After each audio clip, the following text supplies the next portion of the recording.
అనకాపల్లి జిల్లా నర్సీపట్నం మండలం అమలాపురం గ్రామంలో సోమవారం నాడు ఏపీ శాసనసభ స్పీకర్ చింతకాయల అయ్యన్నపాత్రుడు పర్యటించారు.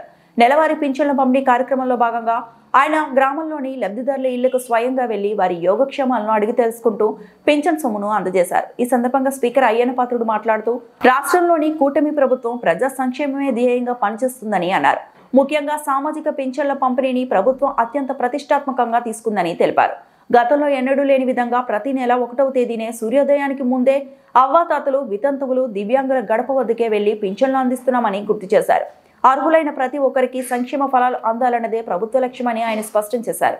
స్పీకర్ స్వయంగా ఇంటింటికి వచ్చి పింఛన్ అందించడం పట్ల గ్రామస్తులు, వృద్ధులు ఆనందం వ్యక్తం చేశారు. ఈ కార్యక్రమంలో స్థానిక కూటమి నాయకులు, కార్యకర్తలు, సచివాలయ సిబ్బంది పాల్గొన్నారు.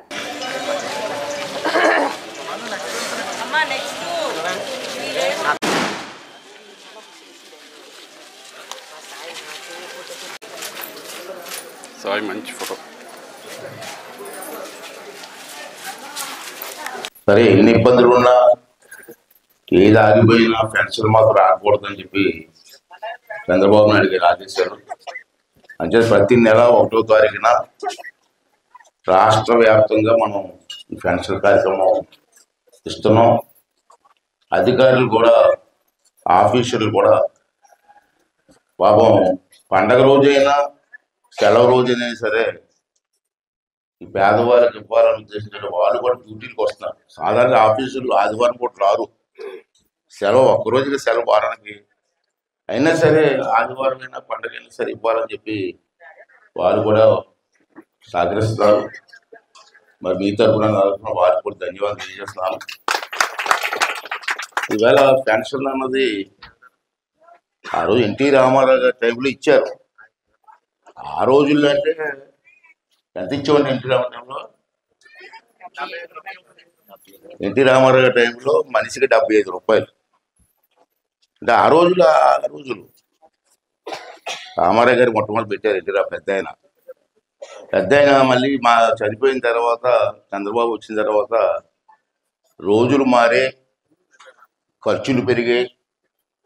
అంచేత 75 రూపాయలు దేనికి వస్తుంది, దీన్ని 4000 రూపాయలు చేయాలని చెప్పి ప్రభుత్వంలో మేము అందరం కూర్చొని ఓ నిర్ణయం తీసుకోవడం జరిగింది. దాని ప్రకారంగా ఎన్ని ఇబ్బందులైనా సరే మనం ప్రతి నెల ఉదయం స్టార్ట్ చేస్తే సాయంత్రం లోపుని అన్ని నియోజకవర్గాల్లో కూడా పెన్షన్ కార్యక్రమం ఇస్తున్నాం. దాన్ని సహకరిస్తున్నటువంటి ప్రజలకు కానీ, నాయకులకు కానీ, అధికారులకు కూడా మనం ధన్యవాదాలు చెప్పాల్సిన అవసరం ఉంది. కొన్ని విషయాలు ఏంటంటే కొన్ని విషయాలు చెప్పాలి మీకు. పెన్షన్ ఇస్తున్నారు చంద్రబాబు నాయుడు గారు, అంతవరకు మీకు తెలుసు. ఈ పెన్షన్ భారతదేశంలో మళ్ళాటి రాష్ట్రాలు చాలా ఉన్నాయి. నేను మొన్న కొన్ని రాష్ట్రాలు తిరిగాను. నేను అడిగాను మీకు పెన్షన్ ఎంత ఇస్తున్నారని. అది చూసిన తర్వాత నాకు ఆశ్చర్యం వేసింది.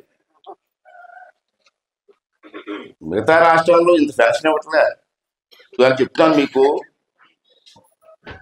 మన రాష్ట్రంలో పెన్షన్లో వృద్ధాప్య పెన్షన్ కానీ, ఒంటరి మహిళా పెన్షన్ కానీ ఒక్కొక్కరికి 4000 రూపాయలు ఇస్తున్నాం. ఇది ఎంతమందికి తెలుసు? మీ నాయకులకే తెలీదు. రెండోది ఏంటంటే దివ్యాంగులు, అంటే కాళ్ళు చేతులు లేని కుర్రోడు దగ్గరికి వెళ్ళాను, చిన్న కుర్రోడు. అటువంటి వాళ్ళకి నెలకి 6000 రూపాయలు ప్రతి నెల. ఎంతమంది ఉంటే అంతమందికి. అడిగే మెడికల్ పెన్షన్ అని ఉంది, మెడికల్ పెన్షన్ అంటారు. డాక్టర్ గారి దగ్గరికి వెళ్తే 100% ఆరోగ్యం బాగోలేదు చెప్పి డాక్టర్ గారు సర్టిఫికేట్ ఇస్తే